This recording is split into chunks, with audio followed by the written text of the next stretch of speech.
안녕하십니까. 이번에 축산법에 의해 허가 등록 요건 및 의무 준수사항에 대해 강의하게 될 농식품부 축산정책과 강유석 사무관입니다. 강의 대상자분들이 돼지와 닭을 키운다고 하셔가지고 돼지와 닭 중심으로 의무 준수사항에 대해서 알아보도록 하겠습니다. 먼저 목차를 살펴보겠습니다. 첫 번째로 축산법의 구성, 그리고 축산법의 목적을 알아보고 축산법에서 나와 있는 가축사육업 허가 및 등록 요건, 가축사육업 의무 및 준수사항에 대해 알아보고 벌칙 및 과태료에 대해서 알아보도록 하겠습니다. 벌칙 및 과태료의 경우 별도로 슬라이드로 구성하지 않았지만 앞서 언급한 허가 등록 요건과 의무 준수사항을 지키지 않았을 때 벌칙 및 과태료가 부과되오니 이 점 주의하시기 바랍니다. 먼저 축산법의 구성입니다. 축산법은 축산법, 국회에서 제정된 축산법과 축산법에서 위임한 세부적인 기준과 절차들을 규정한 축산법 시행령, 시행규칙으로 규정되어 있습니다. 예를 들어 축산법에서 규정된 의무사항인 축산업자 종사자 교육을 살펴보면 직접적인 국민의 권리와 의무가 발생되는 사항이 교육을 들여야 된다는 부분은 축산법에 규정되어 있지만 실제 규정되어 있는 대상자가 교육을 들어야 하는 경우 어떤 교육을 들어야 되는지, 어떤 과정을 들어야 되는지, 몇 시간을 들어야 되는 부분에 대해서는 시행령과 시행규칙에 규정되어 있습니다. 축산법의 구성을 살펴보면 모두 제7장과 56조로 구성되어 있고 1장에서 총칙은 목적과 정의를, 그리고 제3장에서는 축산물의 허가 등록 승계, 그 외에 제7장에서는 벌칙을 구성하고 있습니다. 이때 그 강의 대상자분들께서는 제가 박스친 이 세 곳을 중점적으로 살펴보시면 될 것 같습니다.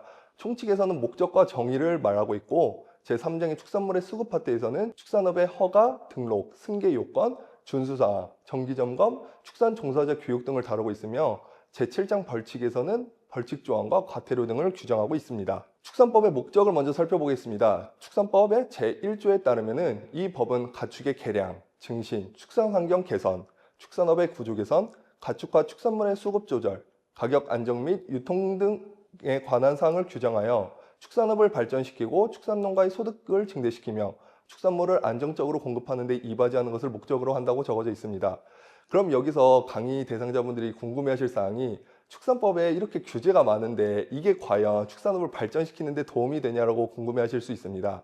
하지만 실제 축산업상 허가 등록 요건, 의무 준수사항과 같은 경우에는 약 2011년도에 구제역과 AI 등으로 인해 가축 피해가 크게 나타난 시점에 후속 조치로서 만들어진 조항으로서 이와 같이 이런 허가 등록을 통해서 의무 준수사항을 지키는 경우 가축의 위생, 방역관리 등을 실시하게 되어 소비자의 신뢰도와 안정적인 생산을 가능하게 하여 앞서 언급한 축산업을 발전시키고 축산농가의 소득을 증대시킬 수 있을 거라고 생각됩니다. 따라서 농가분들께서는 이와 같이 축산업자의 의무 준수사항을 성실히 지켜주시길 다시 한번 부탁드리겠습니다. 먼저 가축사육업 허가 등록 요건을 알아보겠습니다. 사육 면적에 따른 허가 등록 기준은 먼저 가축의 종류와 가축 사육 면적에 따라서 구분됩니다. 돼지와 닭과 같은 경우에는 50제곱미터 이상인 경우에는 축산업 허가를 받아야 되며 50제곱미터 미만인 경우에는 축산업 등록 대상입니다. 닭의 경우에는 10제곱미터 미만의 경우에는 등록 대상에서 제외되니 이 점 참고 부탁드립니다. 이때 사육 마리수는 상관이 없는데 예를 들어 50제곱미터 이상에서 돼지나 닭을 한두 마리 키운다고 할 때 나는 과연 어떤 거를 받아야 되냐고 할 때 이거는 축산법상 허가 등록 요건 중에 허가 대상이 됩니다. 따라서 사육 마리수가 자기가 두 마리만 키워가지고 50제곱미터 이상에서 허가를 받는 게 싫다고 하시는 분들은 울타리와 같이 어떤 사육 면적을 명확히 구분하셔가지고 50제곱미터 미만으로 만들어서 등록 또는 등록 대상에서 제외되시면 될 것 같습니다. 그럼 이제 허가 요건을 먼저 간단하게 살펴보면 크게 네 가지입니다. 매물지, 사육시설, 소독 및 방역시설, 악취저감 장비 및 시설입니다. 돼지를 먼저 구체적으로 살펴보면 사육시설의 경우에는 환기시설, 임신돈 군사공간 확보, 그리고 소독 및 방역시설로서 분무용 소독장비, 울타리, 방조망 등이 필요하며 돼지의 경우에는 악취 저감을 특허를 받은 장비나 시설 등을 구비해야 합니다. 이때 임신돈 군사공간 확보와 관련해서는 19년도에 개정이 되어서 들어간 규정으로서 19년도 이후에 이제 가축사육업 돼지를 하는 경우에는 반드시 임신돈 군사공간을 확보해야 되며 기존 농가분들, 지금 강의를 들으시는 분들과 같은 경우에는 30년도까지 스톨 사육이 금지되는 군사공간을 확보하셔야 됩니다.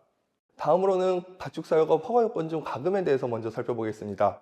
가금이라는 표현은 닭, 오리, 메추리 등 조류를 의미하고 있으며 사육시설에서 케이지를 이용하는 경우 약 12단 이하의 케이지를 갖추거나 케이지 사이의 간격이 1.2m 폭 이하를 가지거나 와 같은 시설 규격을 갖추어야 하며 환기시설을 갖춰야 됩니다.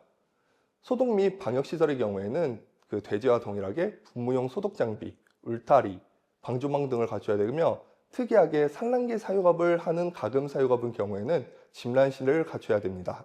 그리고 가축 사육업 등록 요건은 조금 더 간단합니다. 사육시설, 소독시설, 악취 저감 장비 시설을 갖춰야 되는데 사육시설의 경우에는 통풍이 잘 이루어지는 구조를 갖추고 간이 분무용 소독기, 신발 소독조 등을 갖추고 돼지 사육업의 경우에만 악취 저감 장비 시설을 갖추면 됩니다.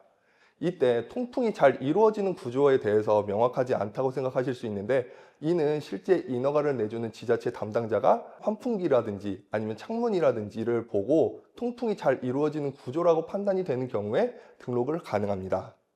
그럼 이제 실질적으로 축산 농가를 이끌고 계시는 농업인들께서 이제 지켜야 될 의무 준수사항에 대해서 좀 살펴보도록 하겠습니다. 먼저 첫 번째로 단위 면적당 적정 사용 면적 기준을 준수해야 합니다. 돼지의 경우에는 보시면 다음과 같이 웅돈이라든지 번식돈이라든지 비육돈의 경우에 각각 적정 사용 면적 기준이 적어져 있고 닭의 경우에도 종계 산란계, 육계인지, 시설 형태에 따라 케이지인지, 평사 또는 다단식 구조물인지 등에 따라서 면적 기준이 정해져 있습니다. 하지만 이와 같은 기준은 실제 농가분들이 접하기 굉장히 어려울 것 같아서 다음 슬라이드에 보시면은 실제 농가분들이 적정 사용 면적이 얼마나 되는지 알 수 있습니다. 농림축산식품부에서는 적정 사용 면적 계산기를 만들어서 축산물 이력 관리제를 통해서 서비스하고 있으며 여기다가 비육돈인지 아니면은 앞서 언급했던 번식돈인지 종돈인지 또는 케이지를 이용하고 있는지 평사를 이용하고 있는지 등에 따른 정보들을 기입하면 이에 따라서 적정 사용 면적 기준이 산출되고 이에 따라 적정 사용 면적 기준을 준수하여서 가축을 기르시면 될 것 같습니다. 그리고 다음 두 번째 준수사항으로는 배출시설 허가 신고한 곳에서만 사육을 하셔야 됩니다. 이때 배출시설이라는 표현이 굉장히 생소하실 텐데요. 가축분유법 제2조 정의에 따르면 배출시설이란 가축의 사육으로 인하여 가축분뇨가 발생하는 시설 및 장소 등으로서 축사, 운동장, 방목지 등을 의미합니다. 이 또한 여전히 표현이 어려우실 것 같아 그림으로 준비했습니다. 먼저 배출시설과 가축 사육시설에 따른 면적을 비교를 해보면 배출시설이라는 표현은 가축분유법에 따라 나와 있고요. 사육시설이라는 표현은 축산법에서 규정되어 있습니다. 정의는 아까 말씀드렸다시피 배출시설은 가축을 사육하는 동안 분뇨가 발생되는 구역을 의미하고 축산법상 사육시설이라는 것은 축산법상 허가 등록 기준에 적혀져 있는 면적 기준입니다. 옆에 그림을 살펴보시면 가축 사육시설이라는 표현은 축산법에 따라 가축 사육시설 허가 등록이 되는 면적 기준을 받으실 수 있고 실제로 닭을 가축 사육시설과 방목지에서 키우는 경우에는 가축 사육시설과 함께 방목지까지 배출시설로서 규정되기 때문에 이 점을 아셔야 될 것 같습니다.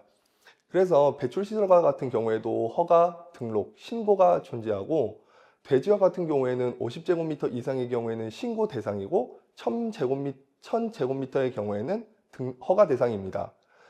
닭의 경우를 살펴보면 200제곱미터 이상인 경우에 신고이고 3000제곱미터 이상인 경우에는 허가 요건이 되기 때문에 이와 같이 배출시설이 자기가 허가 신고 대상인 경우 반드시 배출시설 허가 신고를 하고 거기서 가축을 사육하셔야 과태료 처분이 없습니다.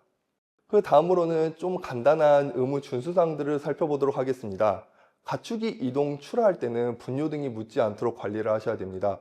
가축에 분뇨가 묻어 있으면 가축의 위생에 좋지 않을 뿐더러 가축이 이동하는 동안 차량에서 분뇨가 떨어져서 그 분뇨가 묻은 차량이 도로를 오염시키고 이를 통해서 다른 농가로 오염될 수 있는 매개체가 될 수 있기 때문에 가축을 반드시 청결하게 청소를 하고 이동 출하를 하셔야 됩니다. 그리고 축사 내외부 청소도 꾸준히 하셔야 실제 방역기간 동안 가금과 같은 경우에는 특별 방역기간을 규정을 하는데 보통 10월부터 12월까지 있습니다. 이 경우 특히 외부에서 오염, 분변토들이 묻어나오는 경우 더욱 방역상 문제가 될 위험이 많으니까 축사 내외부 청소에 더욱 신경 써주시기 바랍니다. 다음으로는 사료 깔집 보관 시에 곰팡이, 오염이 방지되도록 서늘한 곳에 보관하고 습기 차지 않은 곳에 보관을 하여야 하며 음수, 급유시설과 같은 경우에도 꾸준한 청소를 통해서 오염되지 않고 신선한 음용수가 공급되도록 주의를 기울여야 합니다. 해충, 설치류 등과 같은 경우에도 병원의 매개체가 되어서 가축의 질병을 전염시킬 수 있으니 구제 작업을 성실하게 임하여야 됩니다. 다음으로는 불필요한 출입 금지를 위해서 관계자의 출입 금지 표시판이라든지 관계자의 출입 금지라는 표시를 하여 외부인이 들어오지 않도록 해야 하며, 내부에서만 사용할 수 있는 전용 작업복과 신발을 구비해야 합니다.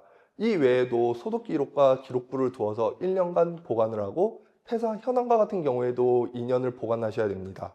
다음으로 농약 같은 경우에는 일체 사용이 금지되고 있으며 허가받은 동물의약품만 사용하시고, 이때 허가받은 동물의약품의 용법, 용량, 주의사항 등을 준수하여서 사용하셔야 됩니다. 이때 의약품을 사용한 경우 의약품의 사용일자, 제품명, 사용량, 구매 기록 등을 기록하여서 1년간 보관하셔야 됩니다. 임시 분뇨 보관시설을 이용하는 경우에 분뇨 높이가 80cm 이하로 유지되도록 하여야 하며 연 1회 이상 청소 또는 비우기를 실시하셔야 됩니다. 이때 분뇨와 관련되어서는 실제로 밀폐된 공간에서 분뇨로 인한 안전사고가 많이 발생할 수 있으니 농가분들께서 임시 분뇨 시설을 청소하시는 경우에는 각별히 주의하시길 바랍니다. 그리고 악취 저감 시설 같은 경우에는 항상 꾸준히 수리 수선을 통하여 사육 기간 중에는 상시 가동될 수 있도록 주의하셔야 됩니다. 그리고 임신돈의 경우에 앞서 언급했던 것과 같이 스톨 사육이 금지되고 있으며 반드시 군사 공간에서 사육을 하셔야 되고, 축산물 위생법상 출하전 준수사항으로서 출하전 절식을 실시하셔야 됩니다. 절식이란 음식을 먹이지 않는다는 뜻으로 물을 제외한 음식을 금지시켜서 실제 농가에서 가축이 이동하는 동안 분뇨 등이 발생하지 않도록 하는 효과가 있습니다. 그리고 약물 투여 금지 기간 등을 준수하셔야 하며 냉장 보관 시에는 필요시 냉장 차량을 이용하셔야 됩니다. 마지막으로 교육 의무에 대해서 알아보겠습니다. 축산법상 허가, 등록자는 보수 교육의 의무가 있습니다. 1년에 허가자는 약 1회, 그리고 등록자의 경우에는 2년에 1회, 6시간을 들으셔야 되며, 축산법상 교육 총괄기관인 농협축협경제지주에서 해당 내용들을 온라인으로 이수하실 수 있고 오프라인 강좌 또한 들으실 수 있습니다. 이때 허가 등록자가 보수교육을 듣고자 한다면 가까운 시군구, 축협이라든지 교육 총괄기관인 농협경제지주에게 문의를 하면은 가까운 오프라인 집합교육을 들으실 수 있는 장소를 알려주니 이 점 참고하셔서 보수교육을 들으시길 부탁드리겠습니다. 축산법상 허가 등록 요건 및 의무 준수사항에 대해서 알아봤는데요. 농가분들께서는 가축의 건강을 위해, 축산물의 위생을 위해 의무 준수사항을 성실히 지켜주시길 바랍니다. 감사합니다.